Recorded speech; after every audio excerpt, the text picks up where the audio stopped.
नमस्कार। आप सभी को वट सावित्री व्रत की बहुत बहुत शुभकामनाएं। ज्येष्ठ मास कृष्ण अमावस्या को बरसाइत अमावस्या कहते हैं।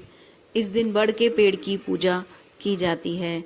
मान्यताओं के अनुसार इस दिन माता सावित्री अपने पति सत्यवान के प्राणों को यमराज से छुड़ा कर लाई थी।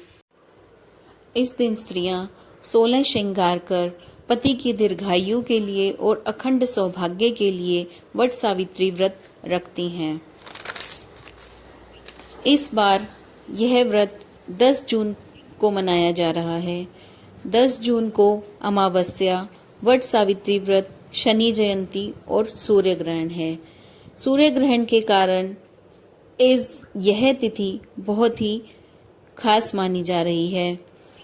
अमावस्या 9 जून को दोपहर 1:57 से शुरू होकर 10 जून को शाम 4:22 पर समाप्त हो रही है। इस दिन सुबह जल्दी उठकर स्नान करें और घर के मंदिर में जाकर पूजा का संकल्प लें।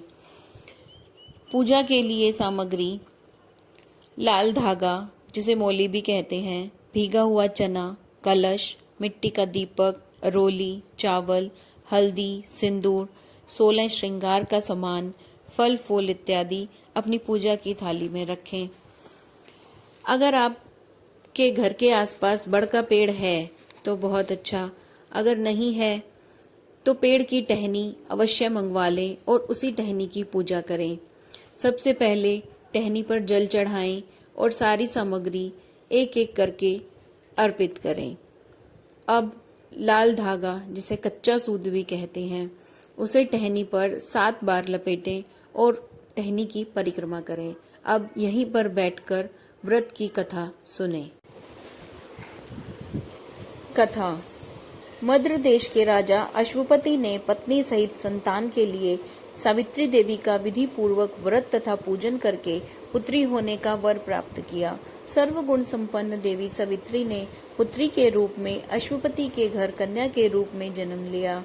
कन्या के युवा होने पर अश्वपति ने अपने मंत्री के साथ सावित्री को अपना पति चुनने के लिए भेज दिया।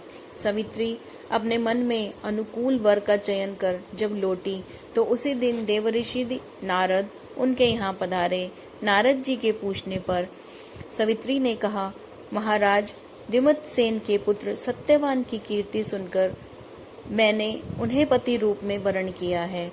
नारद जी ने सत्यवान तथा सावित्री के ग्रहों की गणना कर अश्वपति को बधाई दी तथा सत्यवान के गुणों की भूरी भूरी प्रशंसा की और बताया कि सावित्री के 12 वर्ष की आयु होने पर सत्यवान की मृत्यु हो जाएगी। नारद जी की बात सुनकर राजा अश्वपति का चेहरा मुरझा गया। उन्होंने सावित्री से किसी अन्य को अपना पति चुनने के लिए कहा। सावित्री ने कहा कि आर्य कन्या होने के नाते जब मैं सत्यवान का वरण कर चुकी हूँ तो अब वो चाहे अल्पायु हो या दीर्घायु, मैं किसी अन्य को अपने हृदय में स्थान नहीं दे सकती। सावित्री ने नारद जी से सत्यवान की मृत्यु का समय ज्ञात कर लिया। उन दोनों का विवाह हो गया। नारद जी द्वारा बताए हुए दिन से 3 दिन पहले ही सावित्री ने उपवास शुरू कर दिया। नारद द्वारा निश्चित तिथि को जब सत्यवान लकड़ी काटने के लिए चला तो सास ससुर की आज्ञा लेकर वह भी सत्यवान के साथ चल दी। सत्यवान वन में पहुंचकर लकड़ी काटने के लिए वृक्ष पर चढ़ा। वृक्ष पर चढ़ने के बाद उसके सर में भयंकर पीड़ा होने लगी। वह नीचे उतरा। सावित्री ने उसे बड़ के पेड़ के नीचे लिटाकर उसका सर अपनी जांघ पर रख लिया। देखते ही देखते यमराज ने ब्रह्मा के विधान के रूपरेखा के अनुसार सावित्री के सामने स्पष्ट किया कि सत्यवान के प्राणों को लेकर जा रहा हूँ। सावित्री सत्यवान को वट वृक्ष के नीचे ही लिटाकर यमराज के पीछे पीछे चल दी। पीछे आती हुई सावित्री को यमराज ने लौट जाने का आदेश दिया, परंतु वह बोली, महाराज, जहाँ पति वहीं पत्नी, यही धर्म है, यही मर्यादा है। सावित्री की धर्म निष्ठा से प्रसन्न होकर यमराज बोले, पति के प्राणों के अतिरिक्त कुछ भी मांग लो। सावित्री ने यमराज से सास ससुर की आंखों की ज्योति और दीर्घायु मांगी। यमराज तथास्तु कहकर आगे बढ़ गए। सावित्री भी यमराज का पीछा करती रही। यमराज ने अपने पीछे आती सावित्री से वापस लौट जाने को कहा तो सावित्री बोली, पति के बिना नारी के जीवन की कोई सार्थकता नहीं। यमराज ने सावित्री के पतिव्रत धर्म से प्रसन्न होकर पुनः वरदान मांगने के लिए कहा। इस पर उसने अपने ससुर का राज्य वापस दिलाने की प्रार्थना की। तथास्तु कहकर यमराज आगे बढ़ चले। सावित्री अब भी यमराज के पीछे चल रही थी। इस पर सावित्री ने यमराज से 100 पुत्रों के लिए वरदान मांगा। तथास्तु कहकर यमराज आगे बढ़ चले तो सावित्री बोली कि आपने मुझे 100 पुत्रों का वरदान दिया है और आप मेरे पति को लेकर जा रहे हैं। पति के बिना मैं मां किस प्रकार बन सकती हूँ। यमराज, आपको अपना तीसरा वरदान पूरा करना होगा। सावित्री की धर्मनिष्ठा, ज्ञान, विवेक तथा पतिव्रत धर्म जानकर यमराज ने सावित्री की धर्मनिष्ठा, ज्ञान, विवेक तथा पतिव्रत धर्म की बात जानकर यमराज ने सत्यवान के प्राणों को अपने पाश से स्वतंत्र कर दिया। सावित्री सत्यवान के प्राणों को लेकर वट वृक्ष के पेड़ के नीचे पहुंची, जहां सत्यवान का मृत शरीर रखा था।